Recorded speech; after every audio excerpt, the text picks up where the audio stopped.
Notre présence ici, c'est à la suite des audiences déjà avec le ministre des Postes et des Télécommunications et aujourd'hui avec le ministre, le MINPROF.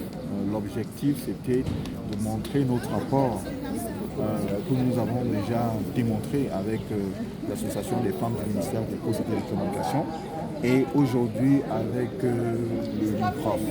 Alors notre objectif, c'était de montrer comment les compatriotes de l'étranger peuvent aussi contribuer pour ce vaste fléau. Le fléau d'abord qui tient la gorge, qui est la violence faite aux femmes. Il faut montrer que, il faut déjà confirmer que nous-mêmes qui vivons à l'étranger, nos fils et nos filles ont des problèmes à ce niveau. Alors, nous pouvons résoudre ce problème déjà à la source. Alors, le MINPROF, on peut considérer que le MINPROF, c'est une main et nous, de l'étranger, c'est une autre main. Pour faire ce fléau, on a besoin des deux mains. Et ce n'est pas seulement l'affaire de MINPROF, et comme je suis en train de dire, c'est l'affaire aussi de nos compatriotes de l'étranger. Le fléau est déjà international.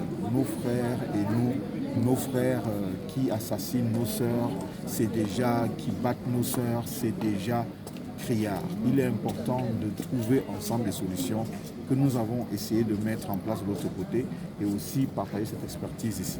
Alors, est-ce qu'on peut revenir sur les axes? Quels sont les axes sur lesquels vous comptez intervenir?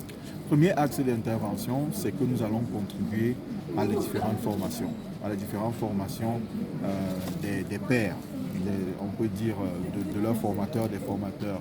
Nous avons l'expertise, comment aider leur centre de formation à être de plus en plus performant, que ce soit dans le cadre de l'entrepreneuriat, que ce soit dans le cadre justement des violences faites aux femmes et de l'autonomisation. Nous avons certains experts qui ont une grosse expertise dans le domaine de l'entrepreneuriat digital et qui viendront aussi apporter leur plus pour renforcer davantage les centres de formation.